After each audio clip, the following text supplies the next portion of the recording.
If there is anything in this world that could take a perfectly fun and awesome game with a great story, great multiplayer, and everything, and turn it into shit, it would be microtransactions. So, namely, we saw this big time with Star Wars Battlefront 2. That was sort of the breaking point with many people, many gamers, where microtransactions have gone from non-existent to innocent to full-on anti-consumer, aggressive, basically, dare I say, full-on gambling, right?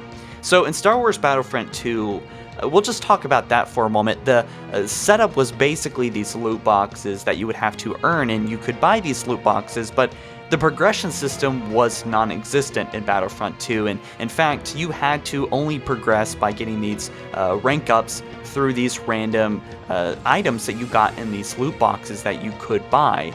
And basically, it was set up in such a way that playing for hours and hours, up to 100 or 200 hours, it would take up your life to basically rank up. So you are greatly pushed in the direction of buying so you can keep up with everyone, right? So this was terrible, and thank God they finally removed it, but really, microtransactions will never be seen in the same way as they were once seen. And they didn't start off with a great reputation to begin with. This is all really relevant because Halo Infinite is confirmed now to have microtransactions. Now, as a quick history lesson, we had the rec system, which was alright, I would say. It was very focused on a random loot system of sorts, and it certainly did not change the gameplay, at least outside of Warzone, but it was very focused on the Warzone mode, which was new to Halo 5, and most fans were kind of split about the rec system,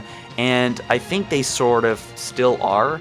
But anyway, I think that this rec system, as once said, it really is not player focused. It is not intrusive. And the rec system really didn't add a lot to the gameplay. In fact, I think it watered down, my theory is it watered down a lot of the weapons and armor, and basically offered us tons and tons of low quality art that was turned into armor, right? And eventually just like lots of crap with a couple diamonds in between of all the crap, right? So it just basically watered down the whole cosmetic and reward system. And so as Halo 5 did have more armor and weapons and tons of stuff, none of it was really valuable or special, and you could really tell that it was empty, that it had no soul, that a couple artists were told to make tons and tons of crap, and with a couple quality pieces in the middle, right? And that would keep us playing, right? And so the rec system was more or less leaning towards a disaster, but wasn't a complete disaster. And it's really hard to say, for sure if the rec system will be returning in Halo Infinite. I think that they're going into a new direction, and I think if the rec system does return, I think they are going to have a lot of changes in it, right? But here's what's really interesting, is that Halo Infinite has been confirmed indirectly, but surely it has been confirmed at this point, by a job listing. But one of the job listings for a job of the online experience design director at 343 Industries had some language that had the whole Halo community freaking out. And basically, it says right here, design and deliver a AAA player investment experience that focuses on our fans and their desire to express their passion for our franchise, including but not limited to microtransactions. There it is, ladies and gentlemen. So yes, of course, Halo Infinite is going to have microtransactions. It is pretty much a given with every game this day, and it wouldn't be if it didn't work so damn well. And it's sad. It's sad that people give into it. It's sad that people do buy microtransactions, but it's not really completely the gamer's fault when, in the moment of buying that asset or thing or whatever item in the game that they are pushed to buy. In fact, they are pushed to buy it heavily. I guess you could say ultimately it is their fault, but I mean, it's not really fair because they tell us over and over indirectly in little ways, you could say, buy this stuff, buy this item, buy this thing to rank up or look cooler or look better or show off to your friends and, all that crap. And usually when you can earn it, the non-predatory way you could say, it's such a disparaging amount of between having to earn it and buying it. So you have to play for either 10 hours or spend $5. I mean, most people are just going to say, okay, it's only $3, $4, $5, and I really don't have 10 hours to earn this item, so I'm just going to buy it and have fun. It's only $5, it's only $3, it's only $1, and that's where they get you.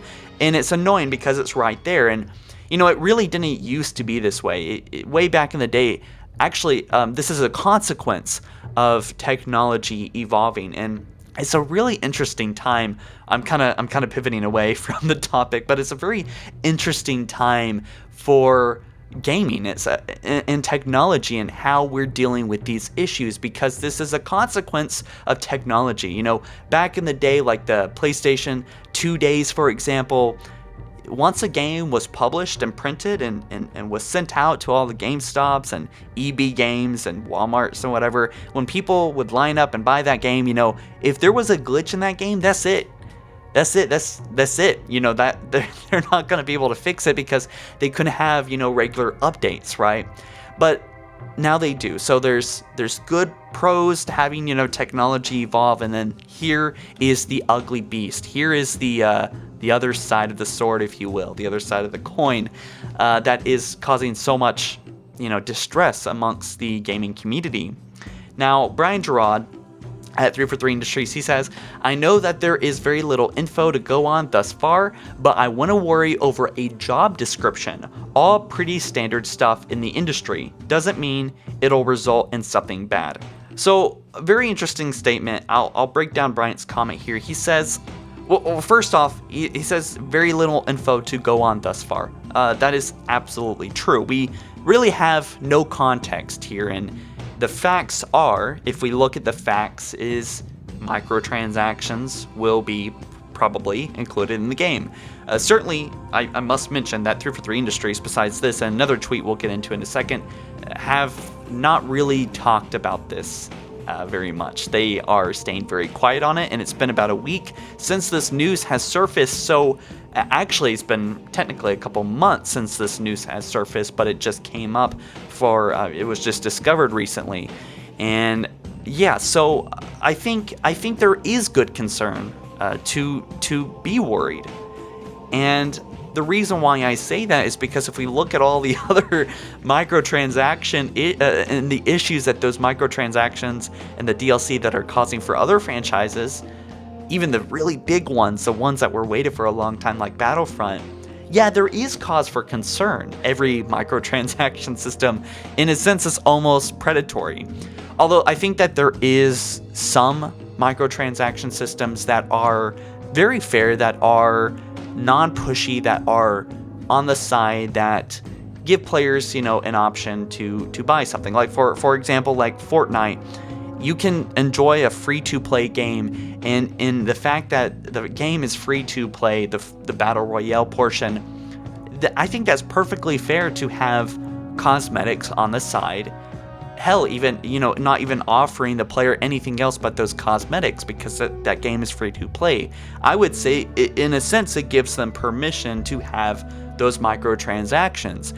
And as I've said in the past, if you guys at Microsoft, if you guys want to give us microtransactions, then by all means, give us the microtransactions, the heavy ones that you want to give us, but give us a game that's free to play.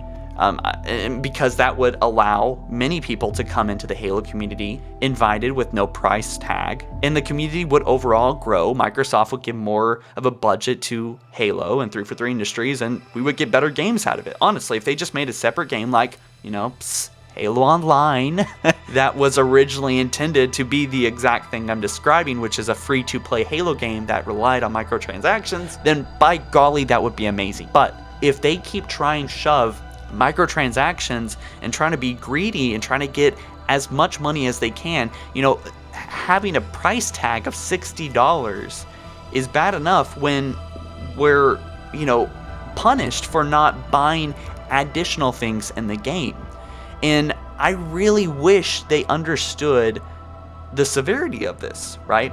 And maybe I'm the minority. Maybe people, when they actually get to play Halo Infinite, don't actually care. I mean, maybe the people that speak their opinions are the absolute minority, that there's so many people that buy microtransactions, they kind of blow off the people that express their concerns like I am now.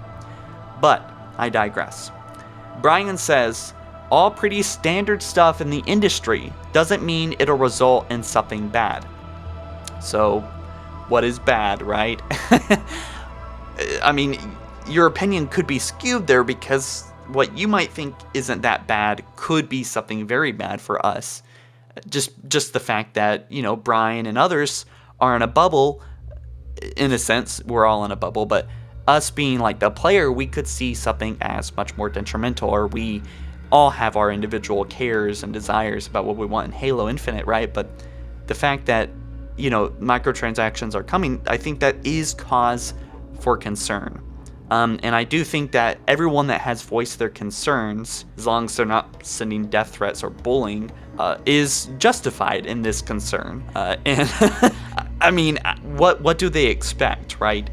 After Battlefront, after how games are getting worse and worse about this, certainly I hope that none of that happens with Halo Infinite, and I hope that they take very good care of the microtransactions. Honestly, I'd rather not have them in the game at all. If we have to buy the game, then don't have it. If the game is free, then you have permission to have it. Really, that's just that. I love that rule of thumb way back in the day. Someone got greedy, I don't know who, but it became an industry standard, as Brian says, standard stuff in the industry. Standard isn't good at all in most cases, right? I would say context matters here, but be different.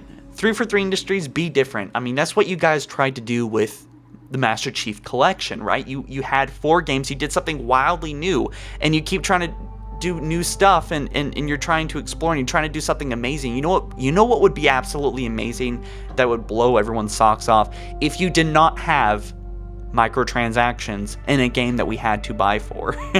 That would at this point be revolutionary. A AAA game with no microtransactions. Can you imagine? Anyway, moving on to Chris Lee's comment at 343 Industries. He says, keep the faith, it's appreciated. We're still working through the final plans, and we'll share more when we are ready. But I can definitely say that Halo Infinite will not include real money loot boxes. So, swinging back around to the rec system, when we play a game, we're probably going to be looking at like the risk and the reward. Like, how many hours do I have to spend to earn a rec, right? Or could I just buy it right now?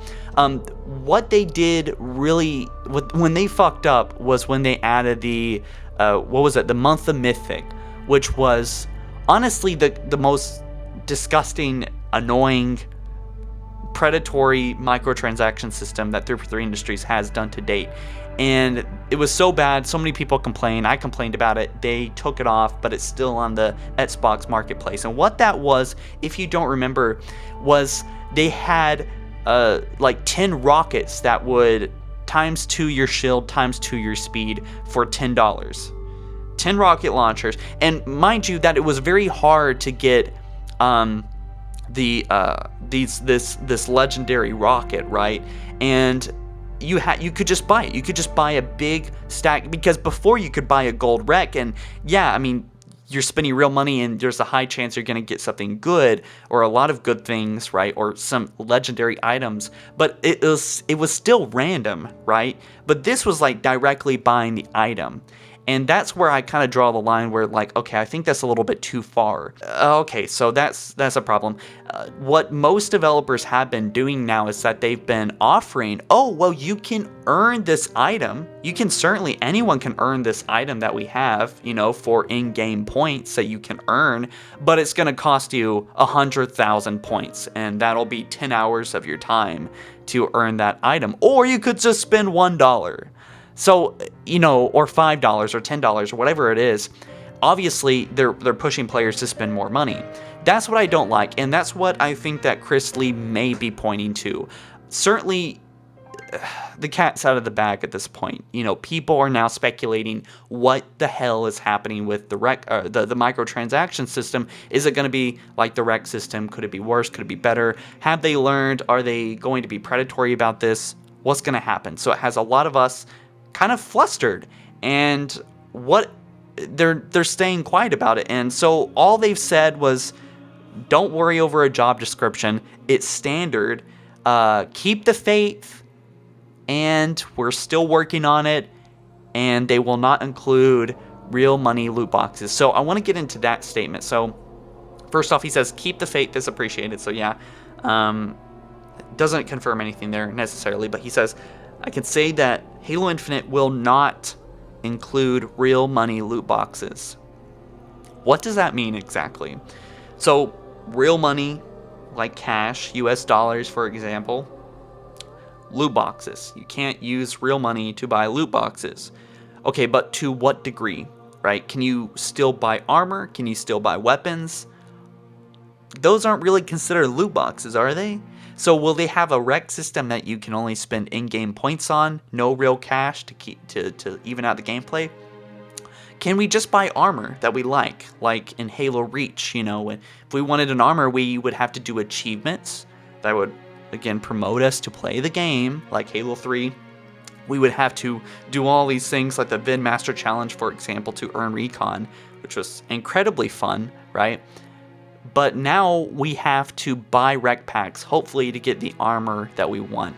And ultimately, it is unrewarding. It is not fun to the players because we don't really have to do a lot to get that one specific thing that drives us to get that one thing. I mean, the things that people have done to try to get recon was absolutely insane, right? And the things that people have done to get, random crap, that 90% of it is literally just bullshit filler, it's just not rewarding. It's not rewarding at all. So, anyway, that's just my 2 cents about this. I was going to go a little bit more in depth about it, but I think I pretty much got the message out. Guys, I want to hear your thoughts about this. What kind of microtransaction system do you think that Halo Infinite is going to have, realistically, right? How predatory could it be here? Or do you think that it will be completely innocent, it'll be revolutionary? How much, how so, why or why not? Let me know your thoughts down in the comment section below. A lot of information just to think about. But the facts are, just leaving it at the end of this video, the facts are there's microtransactions, and Chris Lee stated Halo Infinite will not include real money loot boxes. Could that change? Maybe, but those are the facts. That's what he said. That's what's been said on the job listing. Let me know your thoughts down in the comment section below. I'd appreciate it. Maybe we can talk about this in the future. Guys, I'll leave you at that. I will see you in the next one. This has been Ron, and well, guys, I'll leave it at that. Thank you for watching. This has been Ron. I'll see you in the next one. Peace.